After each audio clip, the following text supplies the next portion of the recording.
Office का tea break हो या भयानक बारिश में शाम को बनने वाली चाय, सुबह दूध का ग्लास हो या मेहमानों के साथ पी जाने वाली जायकेदार चाय, बिस्किट इन सभी में 4 चांद लगा देता है।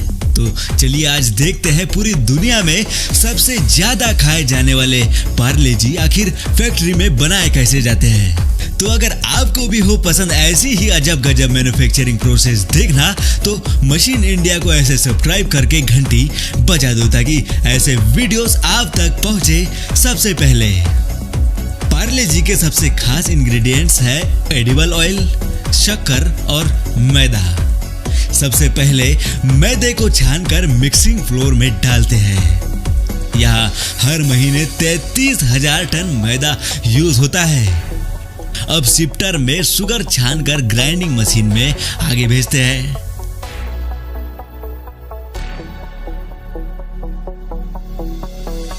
शुगर का आंकड़ा देखें तो यहाँ हर महीने 1500 टन, जी हाँ 1500 टन शक्कर यूज हो जाती है।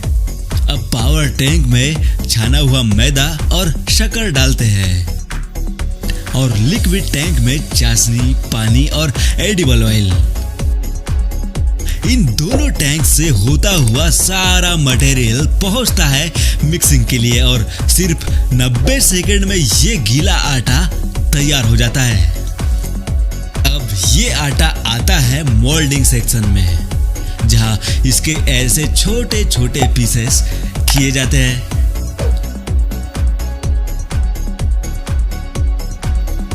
ये है मोल्डिंग मशीन जिसकी हर रो में 32 सांचे होते हैं और इसीलिए एक बार इसके घूमने से 384 बिस्किट तैयार हो जाते हैं।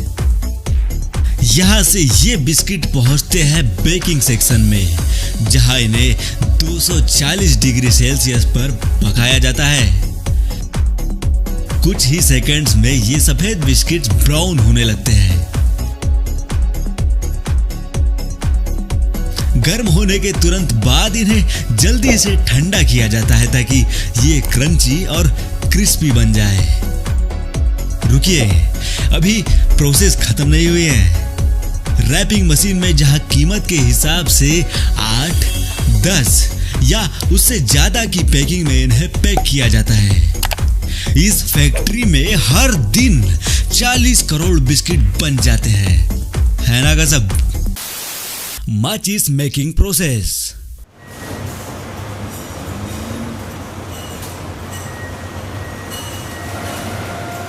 लाइटर आ जाने के बाद माचिस का चलन आजकल काफी कम हो गया है। बावजूद इसके कभी न कभी माचिस की जरूरत तो पड़ ही जाती है।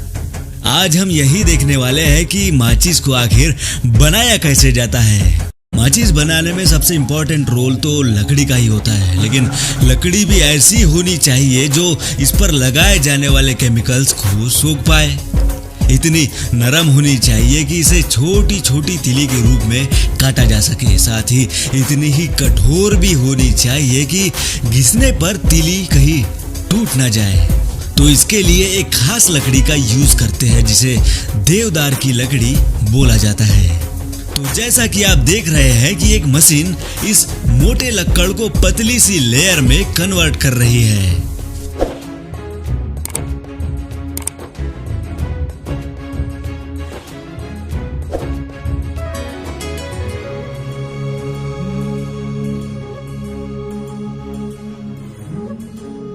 इन सैकड़ों लेयर्स को फिर एक साथ कटर मशीन ऐसे काट के छोटी छोटी तिलियों में कन्वर्ट कर देती है।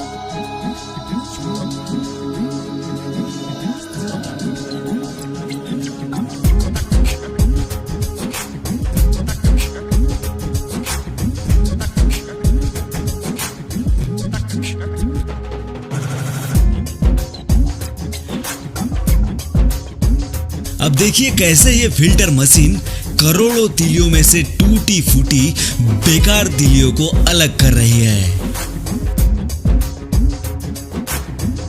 अब यहाँ कुछ कामगार इन कटी हुई तिलियों को जमा करके ऐसे एक साजे में फंसा देते हैं।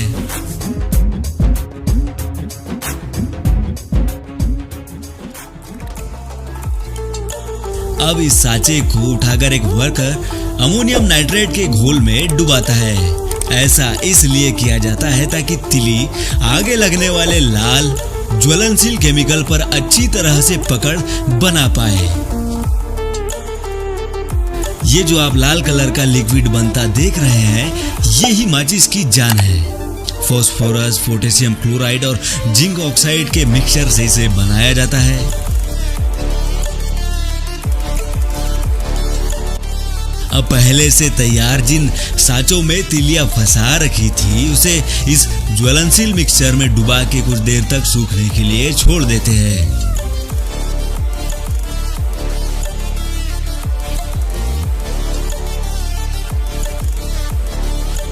अब बारी आती है प्रिंटिंग की। तो पहले ऐसे इन खड्डों को बराबर साइज में काटा जाता है।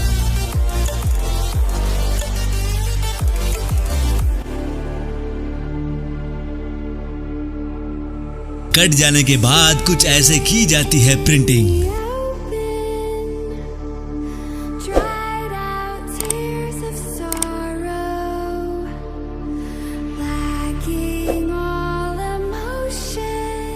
अब बारी आती है माचिस के दोनों साइड में जो खुरदुरी परत होती है, उसे इस प्रिंटिंग खड्डों पर चिपकाने की।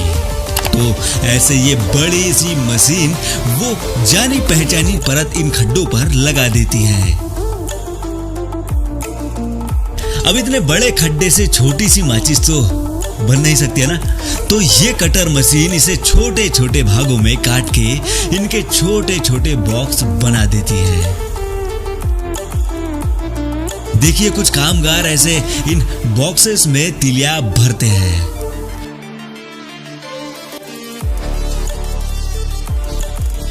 लेकिन अगर बड़े लेवल पर देखा जाए तो फैक्ट्री में एक फिलिंग मशीन इन सभी बॉक्सेस में बराबर बराबर तिलियां भर के इन्हें पैकिंग डिपार्टमेंट में आगे भेजती है।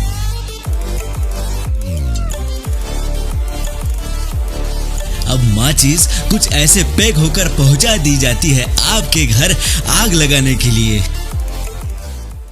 तो हर बार की तरह बारी आती है आपके किए कमेंट्स को लेने की। उत्कर्ष भाई बोले वो कानपुर से है। तो दुबे जी कानपुर में मेरे काफ़ी फ्रेंड्स हैं। वैसे मैं मध्य प्रदेश के बैतूल से हूँ, जहाँ से ताप्ती नदी निकलती है।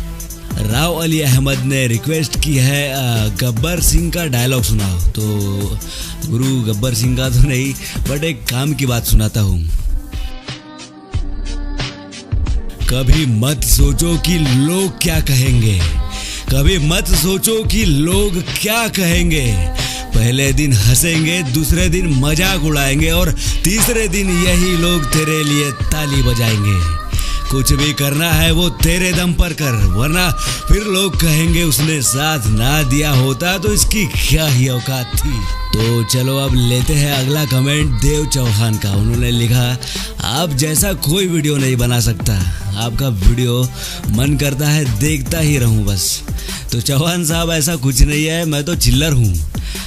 बहुत पढ़े हैं मेरे जैसे यहाँ यूट्यूब पे। वो तो आपका बड़प्पन है जो आपने मुझे इतना मान दिया, उसके लिए धन्यवाद बहुत।